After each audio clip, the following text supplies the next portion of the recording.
Welcome to the Mailout podcast, Ape Reality. I'm Tom Barbalet, and this serves as the November 2007 Mailout. Well, I've got a lot of people to give thanks to first. Arthur Vanderbilt and Bob Mottram, who editorialised the recent Google situation in their respective blogs, which was very nice. Bob Mottram thought that the previous episode of Ape Reality should be referred to as a ragecast, which I thought was quite amusing. Also to my friends at the Mind of Men, Mike and Jim, who editorialised in their podcast the current Google situation. And also, completely un-Google related at all, Lorenzo Haggerty in his podcast sent a shout out to both Biota and Ape Reality, which was really nice. And he editorialised that these were podcasts that folks should listen to if they had particular eclectic interests. And I mean, to be perfectly honest, it strikes me as quite surreal that people even listen to Ape Reality. That's probably not something that I should admit to in a podcast in any case. So what have I been doing this month? Well, in reverse order, obviously the Google situation came up, and the site still has PageRank 0, and it still has some pages blocked. I think the ultimate irony is that Google would claim to be a net neutrality company, as is evident with regards to the Noble Ape situation. Google is obviously not in favour of net neutrality at all. And moreover, I'm quite disgusted with regards to kind of the contemporary computing press. I've been pretty disgusted with them previously, so perhaps nothing has really changed. But I think with regards to an issue of this magnitude, I find it quite surreal that things haven't been discussed to a fuller extent. I'd like to thank everyone who put in digs. I have established new friends through Dig because of that. Arthur and Bob were part of that, obviously, and various other folk who've been following the simulation and the Biota podcasts. It was wonderful to have the related digs, and I'm now following what all these people are following through Dig as well, through the way the interface works. Well, the Google thing just was completely energy-sapping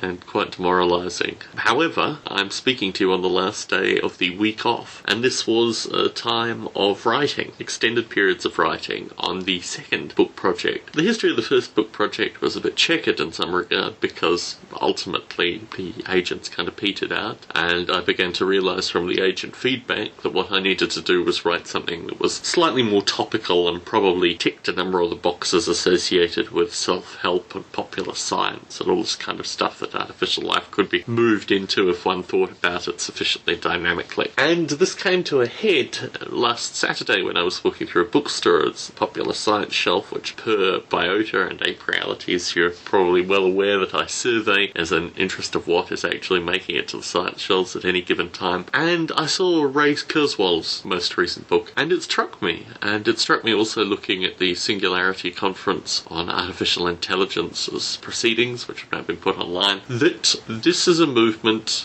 that shouldn't exist. And it's a movement, I mean, Lorenzo Haggerty in particular has sideline interests in this, and a wide variety of his friends, and Bruce Damer's friends, most notably the late Terence McKenna, were all very heavily involved in the Singularity movement. But to be someone who is a hobbyist in the field of artificial life in particular, which depends very heavily on what they talk about, it just strikes me as surreal that this movement exists. So, with that in mind, and with the fact that I already had a book outline that I was going to be writing on, I thought I needed to tighten it in such a way that it would be a sound rebuttal to this movement. Well, it's interesting, because what I was writing on initially was the idea of simulated consciousness, simulated intelligence, and how one can observe oneself in a number of simulations. Well, something came through this, and this was the idea of intelligence, and this is actually quite interesting, because the Singularity movement would argue that computers will surpass human intelligence at a particular point in time. Well, this requires you to have a very interesting definition of intelligence. This I've extrapolated in the first chapter to describe really what I've been doing this week. A large part of it has been hashing terminology, rehashing and reworking, and then writing the kind of outline of the proposal and filling in the blanks, and then doing a similar thing with the first chapter. I don't consider I'm anywhere near finished. I think this project will probably reach its potential with regards to sending onto agents in probably a January timeframe. However, a lot of work has been done, and particularly with regards to identifying the terminology and the methodology. I think a majority of the first chapter and proposal are there. It's just a matter of adding more meat to the bone, so to speak. So this idea of non-biological intelligence is fascinating, and I think it's something that, merits extensive examination. I'm not even really in a position to talk candidly about the book currently. initially, aside from giving the outline that I've given. Primarily because I think I need to, in some sense, write it in Tom speak as you experience with this podcast, and then rewrite it in something which is slightly less inhibitive. And this part of the process, I think, is what's going to take the bulk of the December-January timeframe in terms of rewriting. So, that's the book project. What else have I been doing? Well, I have been doing some programming, funnily enough. Whilst working on the book this week, I've also been sketching an interface outline for Noble Ape on the iPhone. And the thing that struck me initially was that the interface could be easily put into the iPhone environment, and then I started considering what a finger is versus what a mouse is, and how the finger interface is actually slightly bigger and less precise than the mouse in some regard. I'm sure Apple has considered this, and it's a funny thing because obviously there are folk out there that have already done iPhone development, and Apple is producing, I'm assuming at quite an alarming rate for a February release, an iPhone developer kit. So I don't want to in some part be reinventing the wheel, but at the same time I want to have the simulation at a state where it could be releasable on the iPhone almost instantly. With that in mind, the selection of the apes and the size of the apes in terms of the map window work particularly good with a very fine mouse pointer-like interface, because obviously you can see where the point is. However, with a finger interface, the potential of multiple selection or selecting the wrong apes is actually considerably greater. So how do you fix this? Well, you either make bigger apes, or you make less apes, or you change the effect mechanism in how the selection works. You have the ability of two-touch, and this could be great for group selection, things like that. So there are all these interface subtleties that I'd like to think on a little bit more with regards to how to actually construct a Noble Ape iPhone interface. But the layout is there. I do have a sense that the meters window will be directly above the map window, and possibly the landscape that can be flitted between. I don't think the brain simulation will be included currently. I've had very positive reports with regards to the amount of processor power that's in an iPhone, but at the same time I think the visually pleasing parts perhaps exist in the landscape and map views. Time will tell. Maybe there will be a brain interface. We'll wait and see. But what it does identify is that the Noble Ape simulation interface components need to be thought of just as much as the graphics components do,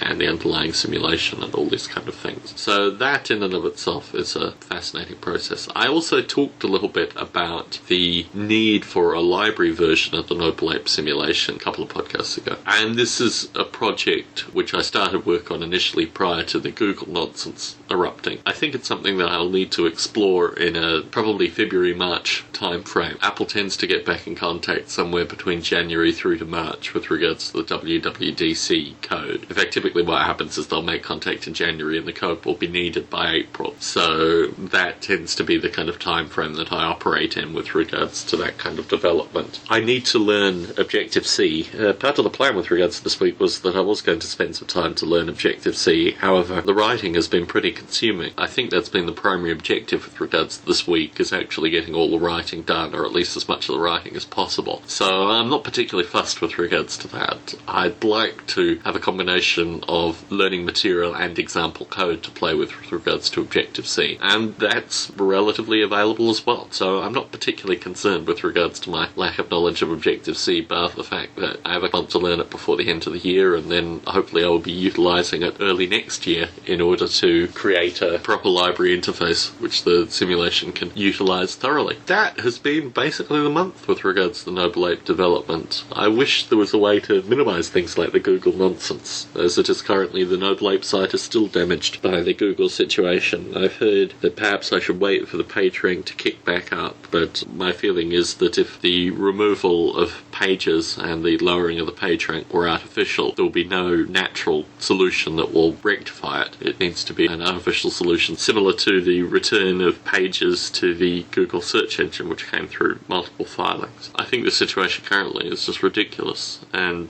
I'm in some degree of despair that this may happen to other sites, and this may happen to the Biota site in the near future. However, I think this is just the world we live in, and as people have put to me, perhaps we should start thinking about ways around this. Ironically, I suspect that the section on the simulation page that says link back to the Noble Ape site because we don't accept donations may actually be the cause of this. The people linking back to the site with something like that indicate to the likes of Google that these are in fact paid for links, as opposed to people that just like wrote the Noble Ape simulation, so that in itself is kind of surreal. But I'd like to thank everyone for their commentary, for their blog and podcast editorialization and digs. It's wonderful to know that there is a Noble Ape community out there. And yeah, feel free to email me, tom@nobleape.com. There's a lot of interesting stuff going on currently, as I've mentioned. Unfortunately, Bruce Damer is too unwell to see me next week. He won't be coming to Las Vegas with his wife Galen. I think he's just completely exhausted. If you listen, well, actually, a lot of that isn't in his last biota interview, but a lot of the stuff he's been doing recently has involved a lot of flying, and I think it's just all built up to him. And as someone who's taken the past 4 weeks to recover from a cold, I understand perfectly that sometimes perhaps the rest is needed more than a holiday to Las Vegas. So I'm hoping to catch up with Bruce sometime in the new year. And